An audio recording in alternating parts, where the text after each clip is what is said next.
Oh, is it recording already? Yeah. Perfect. All right, well, let's get started.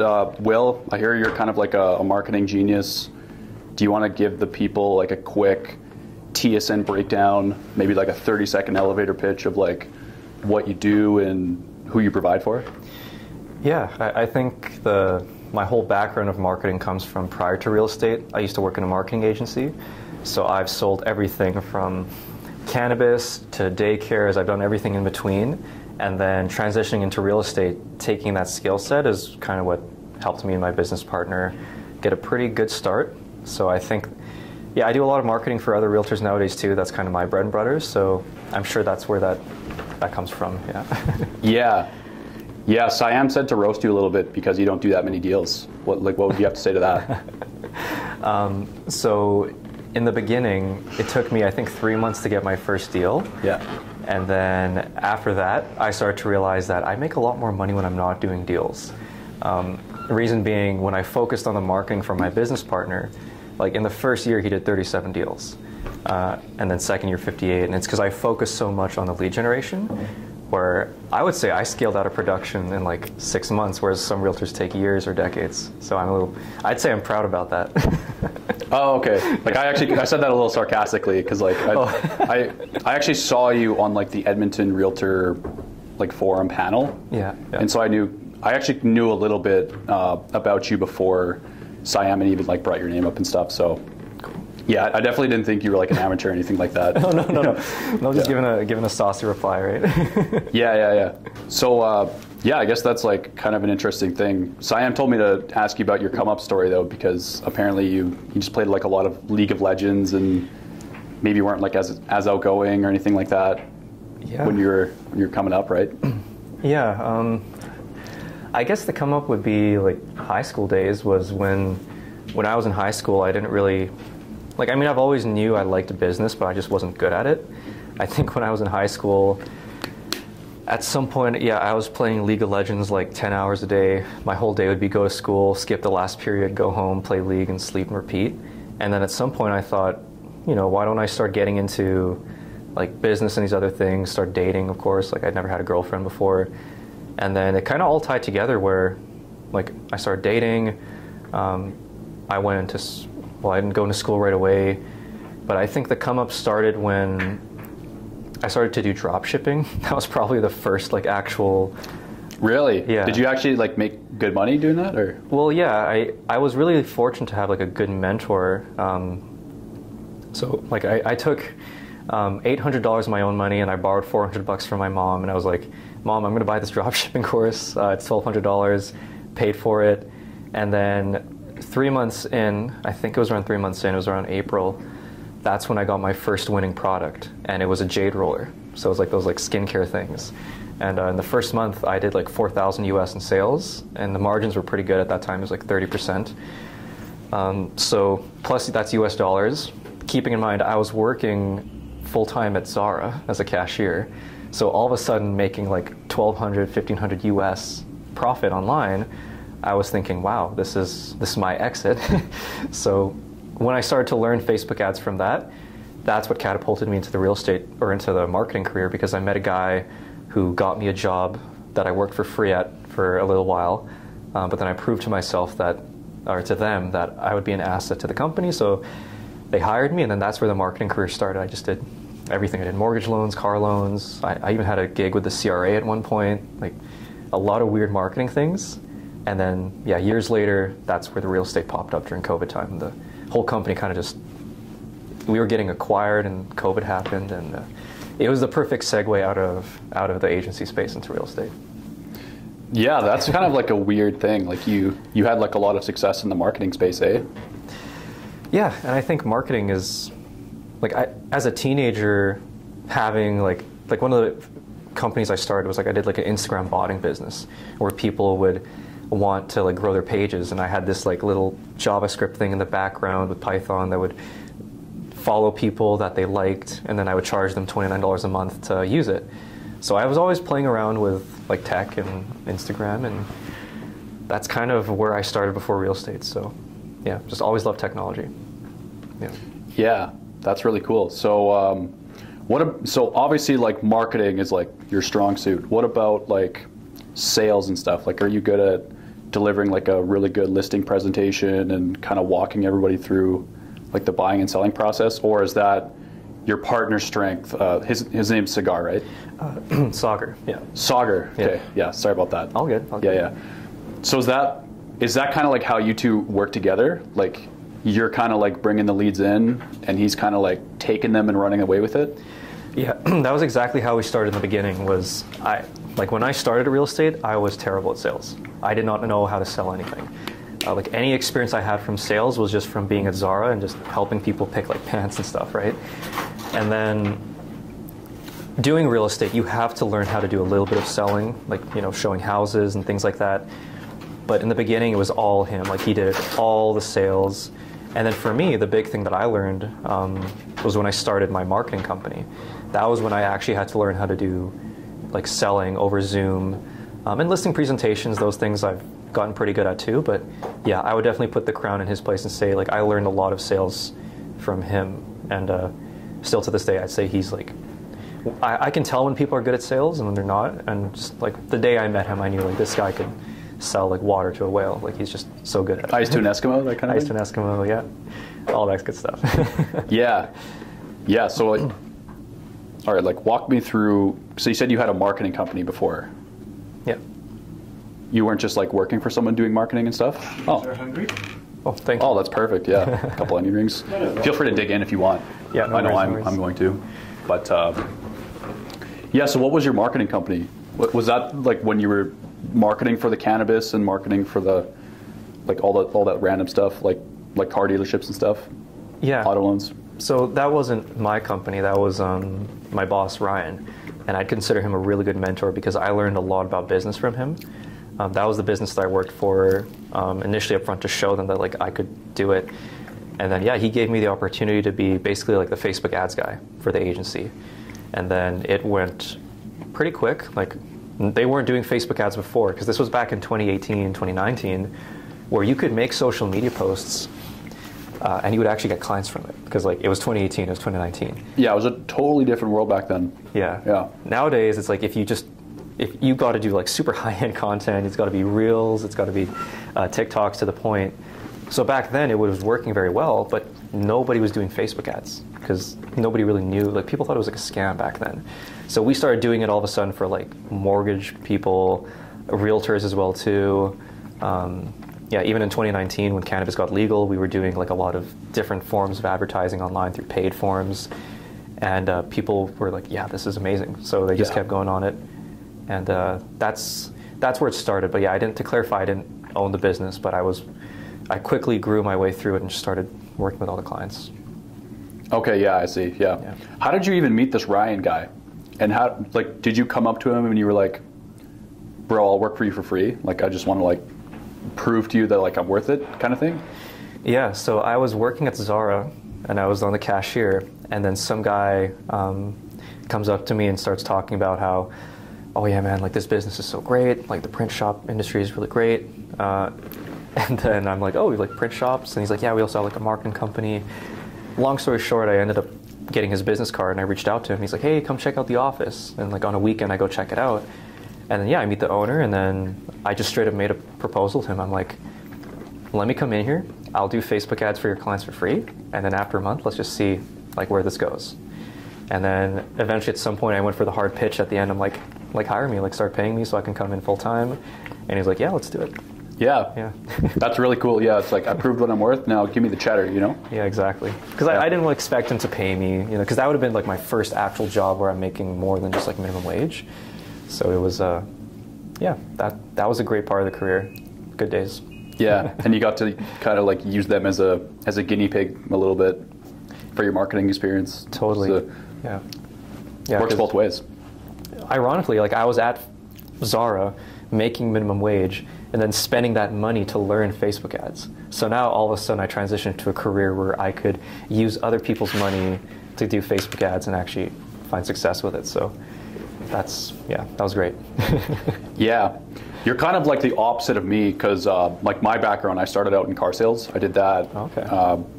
started doing that in like 2019. And then in 2020, when COVID came, that's when I was like kind of hitting my stride, like doing sort of kind of good at car sales.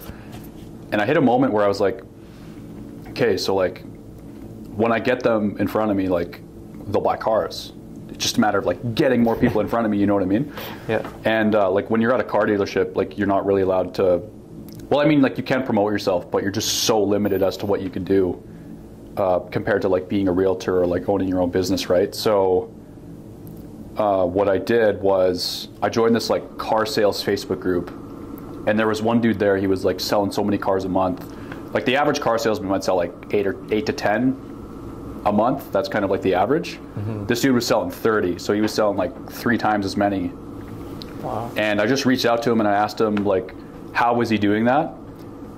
And this guy was like in Texas or whatever, and he was like, yeah, I'll show you, no problem. Like just pay me like $200. I'm not trying to like rip heads off, but like, he's like, my time's worth something though. So I sent him $200. We had like an hour-long Zoom call where he was like showing me Facebook ads, and he was showing me like what he was doing and how he's getting people like into this funnel, what the funnel looked like, and stuff like that. So I went out on my own and I started like creating my own like Facebook ads and shit for like myself, not the car dealership. Yeah.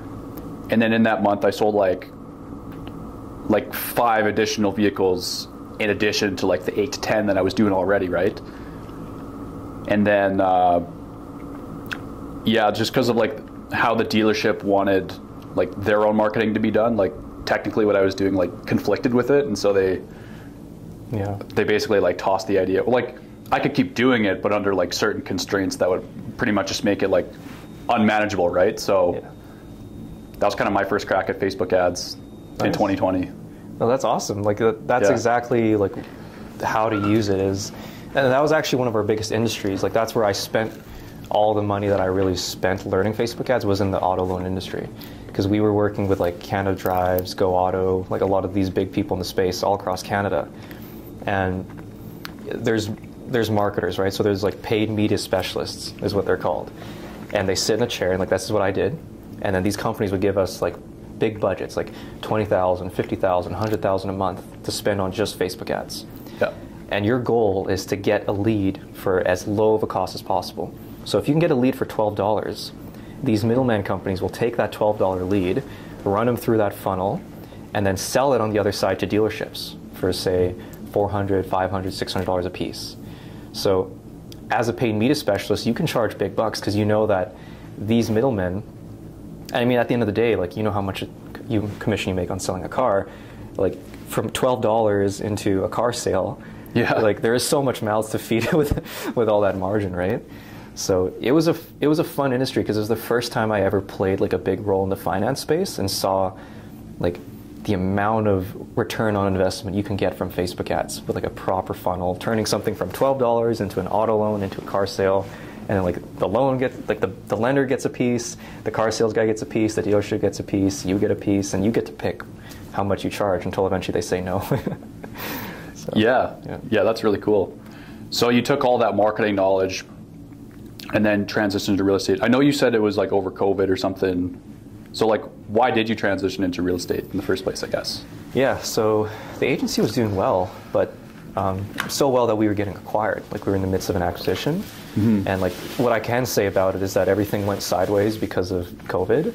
And it kind of just fell apart because some people got like poached and some people went to go do their own thing. And then me, I saw that as a perfect opportunity. Well, okay, it's COVID. I don't know what's even happening at this point. Like people are ordering face masks. This is like when the toilet paper thing was happening, when people were like buying all the toilet paper. And then were you buying toilet paper? No. I was thinking you're not one of those guys. I was thinking of like water, you know, like other stuff. But yeah, my business partner now, Sagar, he's the one who approached me with the idea, and I was thinking like, yes, this is a perfect opportunity for me to start my own agency. Like I'll start selling Sagar leads. And he's so good at sales, he sold me into becoming his business partner. So I sit down with him, we start up our own company. And he's like, you should get your license. I'm like, I don't want to sell real estate. He's like, well, we got to both do it in the beginning, right? We got to make money. And like, whatever it takes, I guess I'll learn stuff and it'll help me be a better like manager of it later down the road. So that's exactly what I did. I went and got my license. And then got into it, and I knew that realtors made good money, because even nowadays there's still a lot of realtors that I worked with back then who are still licensed, and they were like my best clients, because they were the ones who kept doubling their packages. Every single month they'd be like, "Will, this is amazing, give me more, give me more, give me more, give me more." They start hiring people, and I knew how much money they were making because they were spending like thousands and thousands of dollars with us. So that's how we transitioned to real estate. Yeah, it was just like golden opportunity. The world kind of like stopped and then worked perfectly. Yeah. Yeah. Yes, you know what that kind of reminds me of? So just to get my head on straight here, so you don't really sell as much real estate anymore as you do lead gen for other realtors, correct? I don't sell at all unless it's like my super close relative that needs me to guide them through the process. Okay. Yeah, we've got the team for it. Yeah. So what you're doing is like, the gold rush in like the 1800s, the American gold rush. So when people were busy like trying to dig for gold, there was other people who saw an opportunity to sell shovels to the people looking for gold. Yeah. And that's you. You're the guy that's selling shovels to the gold diggers. Don't even stop at the shovels. Like, go as far back to like the wood, right? Because you could go and dig for the gold, or you could sell the shovels, or you could be like the wood forestry business, or and then you want to build a separate business for like cutting down the trees. You just want to go as far back as possible, and that's where all the money is, in my opinion, because residential real estate is such a great career. Like, you can go into it. There's not many careers where if you just know a little bit of sales and a little bit of marketing, you can go make 6 figures. Like, that's life-changing money for most people. Yeah, right? Even if you're like a plumber, like you could totally do that. If you just had your own like plumbing company or... Yeah, right? So like real estate is such a good career to get into where it can change your life just like that. But I think what happens is a lot of people get to that and then they get comfortable with it, because now all of a sudden you can buy like a nice house, you can buy a nice car, you can take trips, but there's just so much more to it. Like talking about selling the shovel, I had a big moral thought about this, actually, about the whole like shovel selling things, because I have friends in like the e-com space and they all do like really big numbers and they do like courses and stuff like that, right? And the big thing I understood is that when you learn how to multiply your impact on people, that's where you can capitalize like huge money. Because if I just did lead generation for myself, then I'd make whatever amount of people I can close. But then if I start doing lead generation for my business partner, then all of a sudden I can leverage my time and he can go make more money for himself and me. I'm multiplying my impact. And then if I do that for a small team, like 4 or 5 agents, now I'm multiplying my impact even more. By 4 or 5 times, yeah. So then I say, okay, let me go start a marketing company. And now I work with agents in Ontario and in BC, and now I'm multiplying my time by like 70 people. And eventually you think from like a brokerage perspective with like all these cloud brokerages now, it's like, okay, well, let me do it for hundreds or thousands of agents. And then you just keep going and just try to multiply your impact, and that's how you just make more money. Yeah, that's crazy. Yeah. Yeah, it took me a while to understand it, because I was like, I was one of those people that hated courses and stuff. I'm like, because I've been burnt in the past buying like drop shipping courses. But really, I think it's kind of funny, because when we started to have success in real estate, people in that office were asking us questions like, how do you do this? And then I didn't have time to tell them. All roads lead back to Will, yeah. Right? And then now comes years later, I'm like, hey, well, now I have time to teach you it. Here's the cost. And they're like, oh, you're charging money now, right? It's like, they get mad at you when you don't tell them what it is because you're busy, and then you go ahead and productize it and teach them it, and then they're like, oh, now you're getting greedy. You want to charge for it. So I do think everybody who has value needs to make a product. Like, you should have anybody who has skill sets that can actually help people. You should be having like a school community or a course where you can teach people stuff, because I would argue it's selfish to not have that. That's what I would say. Yeah, going back to what you were saying before, though, like getting burnt with courses, kind of feels like everyone has a course nowadays, you know what I mean? Oh, yeah. So, like, what differentiates, like, a course that's, like, actually going to change your life from a course that Joe Schmo made? And probably does, because there's a lot of people in, like, the course space where they make a course on something they don't really know super in depth. You know what I mean? Like, yeah. There's, like, people that make courses on drop shipping that, like, make, like, $1,000 doing drop shipping, you know? Of course. But they make their money doing the courses. Yeah. Yeah. So how do you know? Yeah, the way you know is, I think it's pretty simple. It's just, does that person actually have the results that you want? And that doesn't just apply to courses. I think that applies to like mentors, pretty much anybody that you're going to be taking advice from is, if that person has not actually done what it is that you want to do, you should take that with a grain of salt. Because, yeah, there's a lot of course people out there who launch a course and just flat out lie about what they've achieved with it. Like, that's not good business practice. Yeah, that's kind of what I was getting at too, is maybe they don't lie, but they paint this image that almost like implies that they're successful, you know what I mean? Like, they'll like rent a luxury car and take photos with it or something, you know what I mean? It's fake Rolex maybe, you know? Yeah, it's because it works, right? Like, you gotta do those things to get people's attentions nowadays with how things are. But it's definitely something to be wary of if you're going to be purchasing a course. I mean, the consumer's more educated nowadays than ever, right? Like, I think if people are getting scammed by courses, it's just like, you got to do a little more research on who you're buying from. And because I talk with agents all the time, and like, the number one thing that I think differentiates us from other marketing companies is because we are realtors ourselves, and a lot of times we're local. They can look us up. They can even log on to their things and see our numbers. Whereas a lot of people will hand over money to people that haven't done what they wanted. And I mean, there's marketers out there like Dan Kennedy who say you don't have to do before you teach, but at my phase of my career right now, I do think that like a lot of these people younger than me, I'm 26, but people who are like 20, they want to start building a course. Well, first I think you should go out and go get the stuff, actually do the thing you're going to be teaching of first, make some money with it. You'll learn a lot of valuable stuff that you can put in the course, but don't go the other way around. Yeah, I don't think anyone takes you seriously as an adult until you're like 25. All those people on like TikTok or Instagram or something, they're always like trying to give you life advice, but they're like 22. It's like, I don't want to hear from anyone about life advice until at least like 25, Yeah, I definitely think, and that's one thing about the real estate industry too, right? Is being young in the industry. When you meet people, like the first thing they say to you is like, "How old are you?" Right? So I've had to like combat that by like. Yeah, how old do people think you are? Like, because I thought you were like 25, honestly, but. Yeah, I think people typically think I'm in my like mid to early 20s. Sometimes I get like 22, 23, but yeah, I'm 26. Yeah. How old do you think I am? You definitely look like you're in your 20s, for sure. Okay. I'd say 24. 25 is a pretty good guess. Yeah. Nice. I just turned 25 like 2 months ago, so. Perfect. There you go. It's a pretty good guess. Yeah. So, what do you do with your time like outside of business and real estate? Just League of Legends, or? No, I gave that up years ago. Yeah, I guess my hobbies are pretty much like, if I just give you a day in the life, and I'm not going to glamorize it, like I try to wake up at 6 a.m. Most of the time that doesn't work out. But you hit the snooze button. Yeah, I get the snooze button. Times. Yeah, all that. Okay. And then I'll go to the gym from like 7 to 9, and then that'll be like my workout. Or sometimes I don't even work out. I just do like sauna and stuff, and I just kind of like meditate.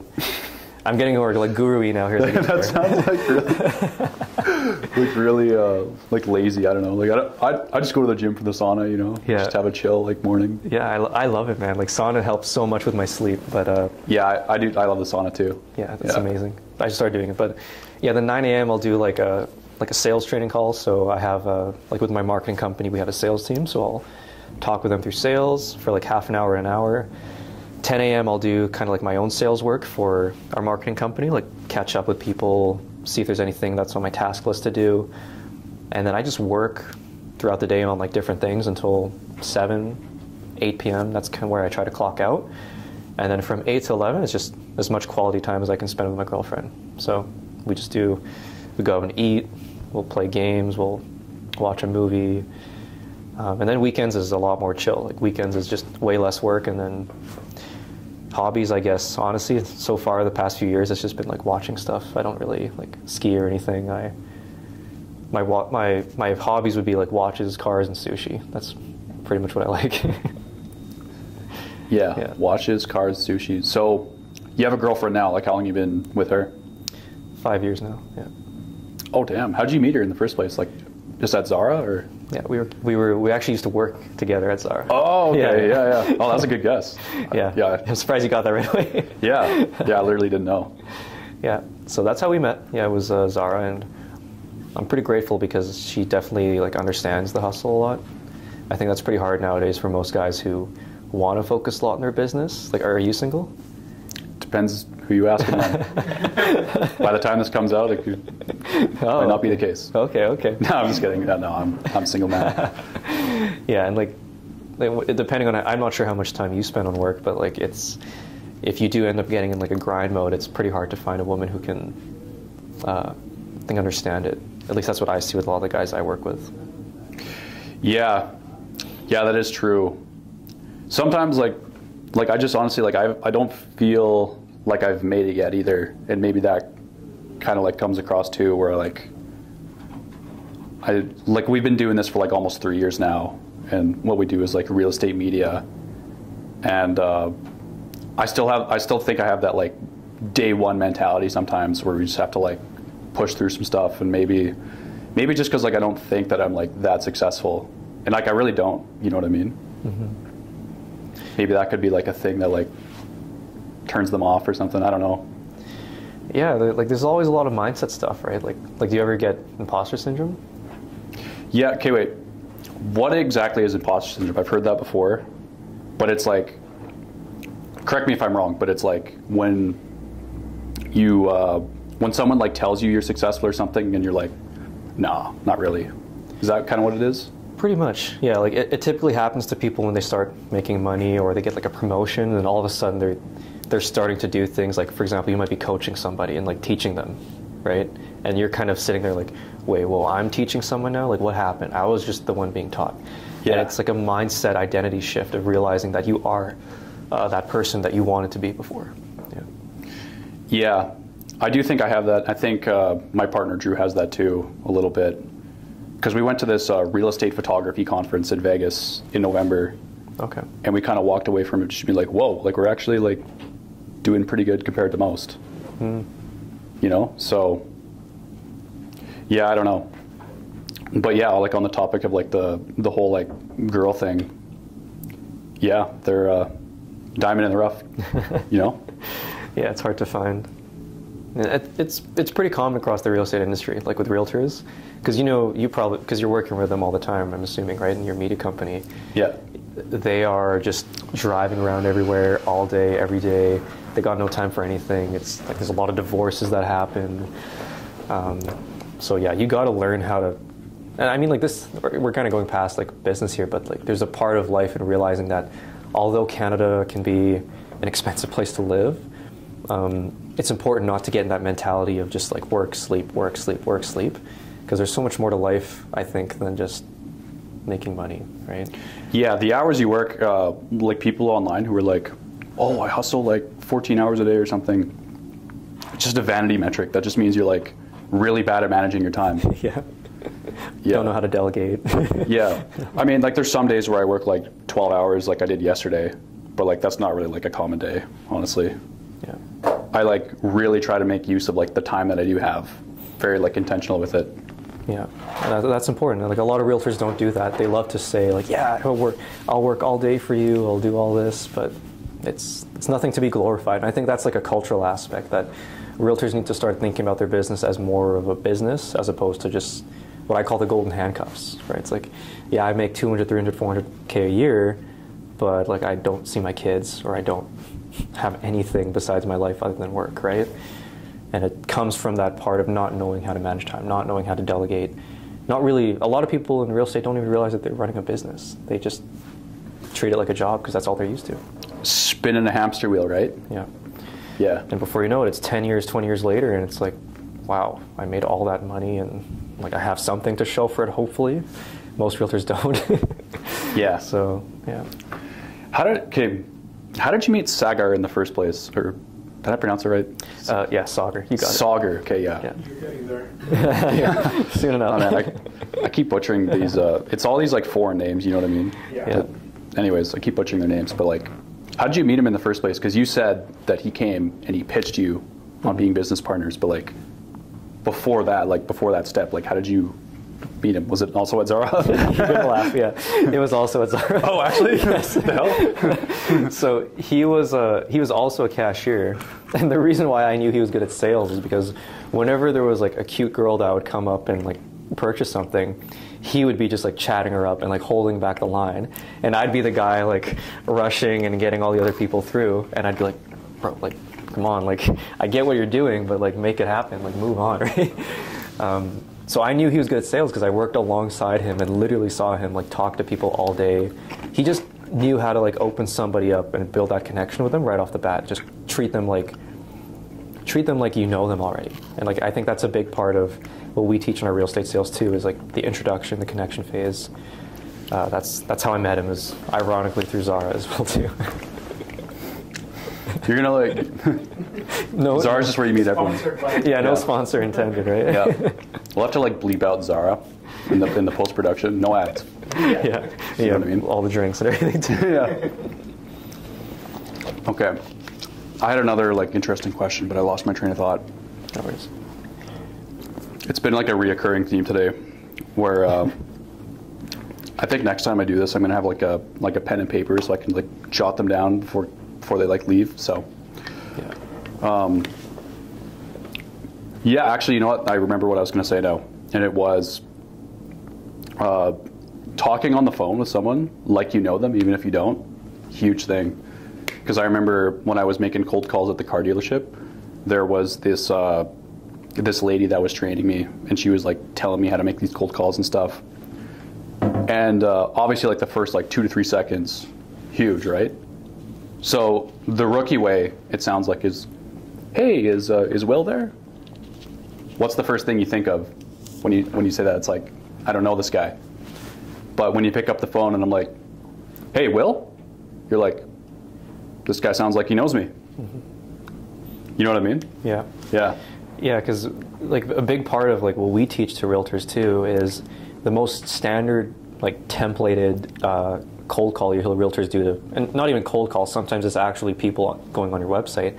They'll say, hey, this is so-and-so with so-and-so realty and so-and-so brokerage, and it's just, you're like running a sponsorship in like the first 5 seconds, just dropping all these names. Yeah. So instantly it's like, okay, it's some type of a business telemarketer call, someone wanting something. Yeah, you don't want to sound like a telemarketer. Right? Yeah. And then they go on to like, I saw that you clicked like on this and you're on my website, and you know, I'm curious, are you in the market to buy a home? Like such a question where they could just say no and then hang up. And then what we do is we teach people to be more casual. So our intro would be something along the lines of, hey, Will, this is William from over here, and I noticed you were looking at homes in Edmonton under $400,000. I'm just curious, what about that ad got your attention? And when you do something like that, it's open-ended, and they can kind of go in the direction that they want, right? And then and skip the part 2 where I said from here, and you're not even supposed to say that. Just like, this is William, and I saw you were looking at houses under $400,000.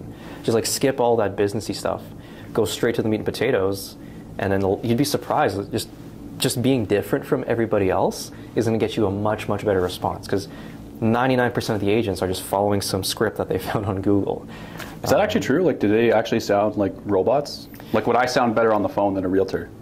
The way you did it, yeah, you would sound better, because most realtors, they run their business off of referrals, right? So they spend their whole career working with people that already know, like, and trust them. The moment you give them an online lead, all of a sudden it's a stranger. They can't rely on their personality anymore. This is a stranger. So you got to build from the ground up. Yeah. They have to kind of make that, they have to make up that ground a little bit, right? Exactly. Yeah, that's a perfect way to say it. They're going to make up the ground. And they're not used to it. Well, majority of good realtors, they're not good salespeople. They're good at servicing people to buy or sell a house, which is a great thing in itself. Like, that's a good skill set. But the best realtors who do like the highest numbers, they're either insanely talented at marketing, where the marketing does the sales for them, or they're extremely good at sales, so they can talk to anyone and sell them, or both. And they're just like, crazy. Yeah. Speaking of marketing, I know apparently Justin Haver, big marketing guy, right? Mm-hmm. That's where, because he has a team of what, like 70 or 100 agents or something like that, in that ballpark? I think it's around 70 now, yeah. Yeah. And so yeah, apparently like he's like the marketing guru in Calgary. So it's like, am I looking at the next Justin Haver here? Is that what's going on here, Will? What are your aspirations? Well, my aspirations would be more, like if I really had to pick like a life goal beyond money, mental health has always been something I'm big on. I do think like if I had so much money where I could provide like at least the mental health aspect of life to people at scale for free and actually be good, I think that would be like my ultimate thing, that if I had to pick something to be like known for, that would be it. And the way I would get there is I'd have to like be really good at business, make a lot of money to be able to afford something like that. In terms of aspirations, I do like management, leadership. That's kind of the stuff that I enjoy. I love being able to like give somebody something and then see them go do something with it. That to me is just like super fulfilling. And I think that's why I like working in teams. That's why I like marketing. And then I mean, from like, the Justin Haver perspective, like he is an incredibly talented marketer. Like I think Calgary.com, he bought that domain, he owns it. He bought it in like 2009 or something, 2008. Yeah, like he is he is definitely a mogul in like the Alberta space.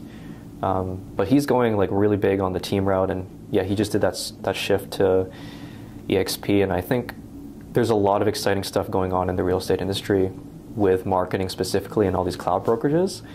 And I do want to be a big part of that, because I think that's where I can go in and make a big impact with what I know, so I can go on that kind of lifelong journey. Yeah, and you're kind of like on the forefront of it all. So like, what do you think is going to change, or what are you most excited for marketing-wise in the next, let's say like 2 to 3 years here? I love that question. I would say the thing I'm most excited for is that there's a lot of disruption going on in the industry right now with these cloud brokerages. Like if you've talked to realtors, you just see them leaving, and I'm not going to say names here, but like they leave brokerages to another brokerage that are cloud-based. And the reason why is because if you look in the early 2000s and even the 90s, the way that you would get good at real estate is you would go into the office and talk to people, and they would teach you, they'd mentor you. But with the advent of like, especially COVID, that's not a thing anymore. Yeah. So what killed the solo agent model was the team model. Because now, instead of me going to a brokerage to learn, what I would do is I would pay half of my commission to some team lead, and they'll give me all the secrets, right? It's like, when you go into the real estate industry, at least for me when I started in 2020, it felt very secretive. It was like, if you want to learn how to become really, really good, you got to join these teams. These guys who are running in the top spaces and all these brokerages. But what's happening now, and I'm all for this, I love this, is that there's new cloud models where they're extremely supportive to the agent because there's actually an incentive for you to help people. Because the problem with teams is that when you leave a team, all of a sudden, all the money you were making that team leader is gone. And that team leader doesn't like you anymore because I gave him everything. He essentially trained a competitor, right? Yeah, you said perfect what you just said. They trained a competitor. Yeah. What these new models are doing is allowing it so that you're training an ally. Because that person that you're training, at some point, even if they leave your team, that cloud brokerage is still going to pay you a very small amount of money for the deals that they're closing.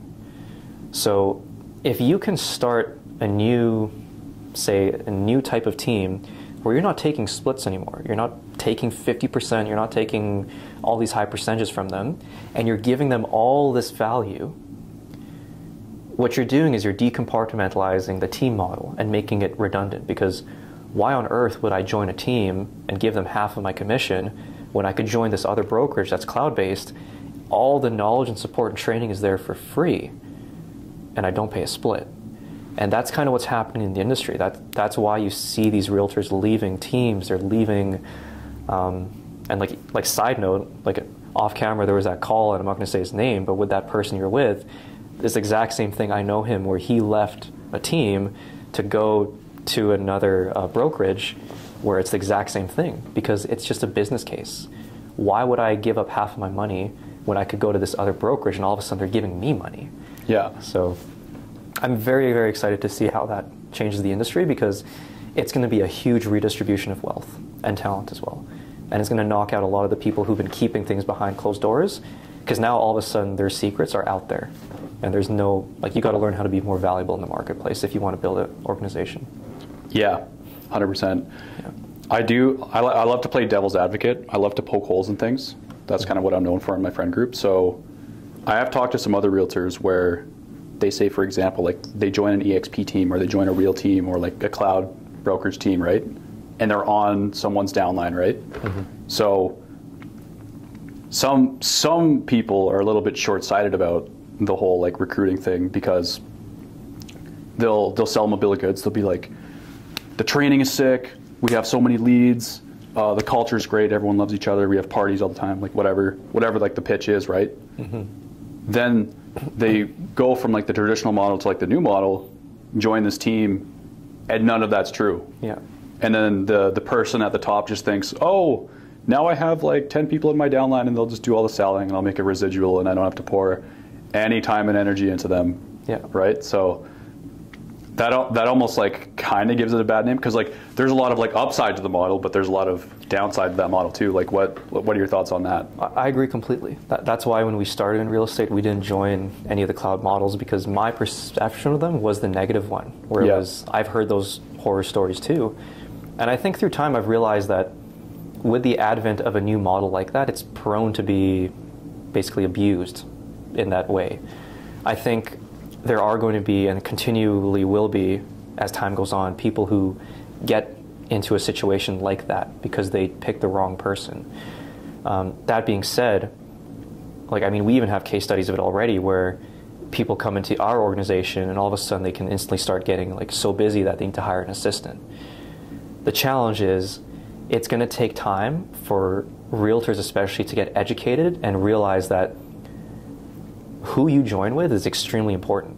And that's a good thing, because it's going to make it very, very competitive too for the people who do want to play the recruiting role, the whole attraction role. It's not so much anymore that, oh, let me be a flashy marketer and say, come join me and sell them that bill of goods. Yeah. Because, I mean, first of all, if you do that in the first place, it's a short-term cash, if anything. You ruin your reputation. People come in, and if they don't sell houses, like a lot of people like to use the word pyramid scheme, but that's what I thought EXP was in the beginning, but it's like you don't make money if the person you bring doesn't sell anything. That's kind of what fundamentally makes it not a pyramid scheme, because in order for you to get paid, that money has to come from somewhere. It's not like I don't know, I'm not going to label names out here. Name names, yeah. All these actual companies that go down and get sued and stuff like that is because it is a thing where it's just a recruiter would recruit. But at EXP, it's like if you recruit 100 people and nobody sells a house, you don't make anything. So why go through all that trouble, right? At least go through the trouble of learning how to become a leader, giving them that support, manufacturing the system so that when they come in, they're happy. So to that hole that you're poking, I agree completely. Like, I don't think it's going to go away until people start to re-educate themselves on the cloud model and realize just how much opportunity there is there, providing you pick the right team. And every year that goes by, agents are going to be a little bit smarter about, okay, what do I get if I join you, right? And that's all we need to happen, because all these people who are selling that bill of goods, they're not good for the industry. They ruin their reputation, they ruin their own bank accounts, and it's short-term money. Yeah.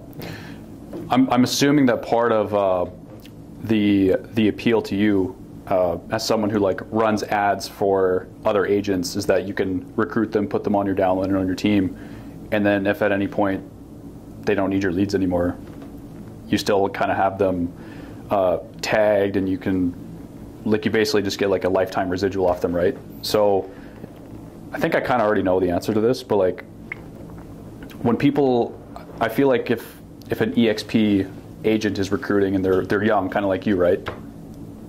Do you think there's kind of like an unspoken, like hidden objection to that? Like, oh, this guy's young. Like, what's he going to teach me? Because like, how many realtors out there are there that are actually like younger than you? Yeah, very few. I'm a young realtor for sure. Yeah. I think that is like it's something I deal with all the time, because even me, I coach like brokerages. Like, I'll do sales training for realtors at brokerages.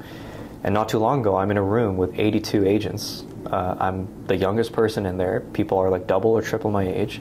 And here I am standing in front of the room teaching them how to call leads.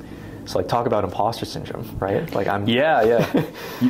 I guess I forgot to ask you, like, do you feel like you have imposter syndrome sometimes? Every day, yeah. It's part of it. And I think I always, if I do, it's a sign I'm going the right direction. It means I'm growing. That's the way I look at imposter syndrome. Yeah. So, yeah, it's part of it. But I think the only thing I've done, and this is actually what one of my friends told me, is because he's in the info marketing space as well too. And he said, I've never met anyone who actually runs a successful business in their niche, has a coaching product for that niche that's successful, and then actually has case studies of people in the product that they teach who are successful as well too. Because it's very rare to find somebody who has all three. But to me, that is my strength, because now I'm undeniable in front of people when they ask me for credentials. Because they say, they can't go to me and say, oh, you don't do this. Well, yeah, I do. Like, it's all public info. You can see it, right? They can't, if I give them advice on how to close more deals, it's not like they can say, oh, you don't know what it's like. Like, I do know what it's like. I literally am doing it right now. So that for me was the big strength that I took into recruiting and attraction, is that, you know, I've continuously done it, and I've gotten to the extent where whether you want to build a team, whether you want to just make like $250,000 a year and be happy, whether you just want to get started, whatever your goals are, even if you want to become like a marketer, I've literally got all the facets of it for you. So it's kind of just like building a roadmap, or like, where do you want to go? Here's the game plan. So yeah, just trying to explore the industry as much as I can and map it out and systemize it and then give it to other people. And my way of getting compensated is giving it away and being at a brokerage that compensates me for monetizing my education. So that's the game plan. Yeah, that was like a super in-depth answer. Has Siam ever told you about the circles and the squares? Or I guess, how old do you know Siam? Yeah, he told me about circles and squares. Yeah, because if you look at the real estate industry, most people are squares. And I mean, if you look at life in general, most people, I mean, you could make an argument too that people who are circles, it has to do with like trauma or something, or like a chip on the shoulder. Yeah, do you have like a chip on your shoulder? Or? I used to, yeah. In high school, I had a teacher who told me like I would never amount to anything. And that was definitely a chip on my shoulder for a while. But I think there's books out there like Power versus Force that kind of teach you how to navigate away from that dark energy, which you can leverage. But at some point, once you prove that person wrong, it's kind of like, what's your motivation anymore? Yeah, it goes away. Yeah, so you got to learn how to operate out of love. And like, that's where, like, when you ask me that question, like, what's my fulfillment? For me, it's like mental health at scale. Like, that for me is my motivation, where it's always so far away. It's not something I can just like fulfill and then all of a sudden lose motivation. Yeah, how would you achieve that though? Like mental health at scale. Like, what does that even mean? I feel like a lot of people kind of have to like find it for themselves, you know? Yeah, I think the big part of it is education. I think that's not something I could even do on like a private level. I feel like I probably would have to get involved with like governments or something at some point. And I mean, like, that's super long-term vision, right? That could be like 20, 30, 40, 50 years from now. Yeah. But yeah, I actually have no clue what that would even entail. It would be a lot of money and a lot of organization. Yeah, because like, I mean, that's like a really nice goal to have. I just, like, when I think about it and like issues that I've had, like, it's never really been solved by like anything external. You know what I mean? Yeah, and I think that's the unique thing about mental health, is it is unique for everyone. Like, there's people out there who will, whatever challenges they're facing with, they'll just have to deal with their whole life, and that's kind of like what they've been dealt with. And then there are people out there where I feel like they've gone through some type of experience that actually could be like fixed by someone kind of walking them through how this has impacted them, what you can do to change it, all these different types of therapies that are available. And I guess one thing I should share too is like the reason why it's passionate to me is because like I've met so many people, especially in the business world, where they have traumas, they have things that happen in their life, and there's just so much miseducation about like mental health, and you know what is that? I think to this day everybody still has a different definition of mental health, and there's people who don't even really like believe in it. Yeah. So there's a lot of work to be done in there, and clarification for sure. Yeah. So this is an interesting question. So if you were to go, because you remember you said that you had that teacher that told you wouldn't amount to anything. Yeah. Yeah. So if you were that teacher lecturing you at that time, like knowing what you knew about yourself when you were, how old were you, like 17 or something? Like 15, 16? 15, yeah. Like just based on what you were like at 15, like, do you think you deserved to hear that, or what are your thoughts on that? Oh, I mean, yeah, I don't know if like the word deserve is... Maybe it's a little bit much, but like, you kind of know what I mean, right? Yeah, I can see where you're getting at, is like, was it warranted? Yeah. I mean, depending on the teacher, like some teachers would never say that to any kid regardless, but I can see it because, yeah, I didn't like school. Like I was showing up to class late. I felt like everything I was learning was useless, right? Like I'm a dropout too. Like I went to NAIT and I dropped out of computer science. Like you dropped out of high school or dropped out of NATE? NATE, yeah. Okay, I still got my GED, but I didn't do any post-secondary, and I just left it because I kind of saw that like there's so much knowledge online that you could get, and I just felt like school was like a big waste of time for me, but I was still going. So I can see from his perspective why he would say that, but I also think there's a blind spot in his eyes where he doesn't realize that like the education system is just, it's changing so much every single year. Yeah, the way people get educated is like, it's hard to like systemize it when it changes so fast, right? Yeah, and I think like universities, like for example, business school, right? Like even my business partner went to business school, but there's so much that doing actual business will just teach you than compared to going to business school. Right? Yeah, I agree. Like if you want to become an entrepreneur, like I don't think you go to school, I think you start a business. Do part-time jobs on the side, learn sales. Like I always tell people too, like sales is the best thing you could ever learn in your life because you'll never go broke. You need to learn how to sell. There are endless companies out there, with whether it be cars or houses, that need to be sold, and you can go in there, plug yourself in, and like you see in the car world, like there's people who sell 30, 40 cars a month. Like they're making good money. They're making more than doctors in some cases, all from a skill set of sales. So good skill set to learn. Yeah, I was definitely happy that I took the time to learn that. So, Yeah. and I honestly did it because I'm kind of like you. I actually did like I'm from Saskatchewan though, so at SAS Polytech back in Saskatchewan, I took like a computer science thing out there too, but I dropped out, and I did that to sell cars because I think I read in a book. My old roommate was a car salesman, and he gave me like a Grant Cardone book or something, or maybe it was Rich Dad Poor Dad, one of those two books. It was, and that maybe they both said like most millionaires start out selling something. So I was like, yeah, I'll just like sell cars. I genuinely believe that no matter where you start, you have to learn sales at some point, because if your goals are big enough, you will have to learn it. Because me, I tried avoiding it. My way of avoiding it was getting so good at marketing that I could surround myself with people who are good at sales to kind of match it and not sell. But eventually got to the point where, okay, if I want to make more than X amount of money per month, like I got to start selling something, right? Like, or at least I got to teach people how to sell. So how am I going to teach people how to sell if I don't know how to sell? So that's exactly what happened with me in marketing. Was when I had Sagar, he was focusing on the residential business, and I started the marketing company. Yeah. Somebody had to sell the people to join the marketing company, so it was me, and I had to learn how to do high ticket closing online, basically just by myself and my mentors. So no matter how far you went away from sales, if you want to go past a certain amount of money, you will have to learn how to do it, because you will be involved in it at some point, because that's what business is. Yeah, like who are some of your mentors right now?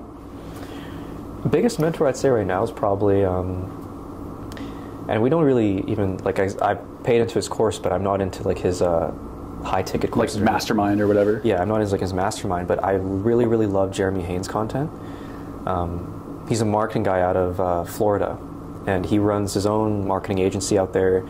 He talks a lot about like revenue sharing models where you don't pay retainer fees, you take like percentages of what they earn. Jeremy Haynes I really like. In the west coast of Canada, there's a guy named Prab Mangat. He does a lot of like real estate marketing.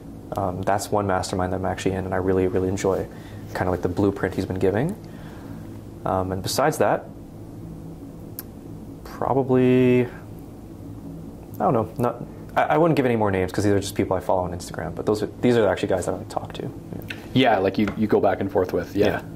So those are my biggest two, and they're both just marketing guys. Yeah, that's really cool, man. I had another thought that just like went away. It's been a long day, you know? All good. Yeah. Do you kind of do the same thing? Like you just stack your day up with meetings and then... Yeah, that happens, and then I consciously go through my calendar and try to like cut things out after, because then otherwise I just get like nothing done. I don't know about you, but like I feel like meetings are, they're sometimes they're like a good thing and a bad thing, because if you're not careful about how you're filling your calendar, all of a sudden you've got like meetings where you're wondering what's the point of this meeting, like what am I getting out of this? So yeah, I'm the same way, back to back. Yeah, obviously for us it's just like shooting content or whatever. Yeah. So yeah, I guess we'll wrap this up here. So anyone who wants to find you for, I don't want to say like buying or selling a house unless that is what you want to promote. Yeah, well, we still service that, but yeah. I think the thing if I were to pick something to promote, it would be realtors who actually want to implement like a trustworthy real estate lead generation business, because most realtors have been burnt in the past from that kind of stuff, look up Book More Showings. So www.bookmoreshowings.com. That's where you can book a meeting with me. And yeah, it's all about marketing. That's really what I focus on, and just helping agents make good money. Yeah, and you don't just help people in Alberta, like you're in like BC, like Canada-wide. Right now, yeah. And we have some clients in the States, but for success rates and like keeping the community strong, it's all Canada right now, because that's where we work and everything's proven. So we got testimonials and all that. Yeah, Facebook's kind of different too in the US as far as like running ads and stuff, right? Yeah, there's different markets, like for example, Miami Beach, where like average home price is like 3.2 million. You don't want to be running Facebook ads there for buyers. You want to be doing like a little more sophisticated stuff, like YouTube ads and things like that. Okay, yeah, fair enough. Well, anyways, thanks for coming on, Will. It was a pleasure. Yeah, likewise. Thanks for having me. Yeah.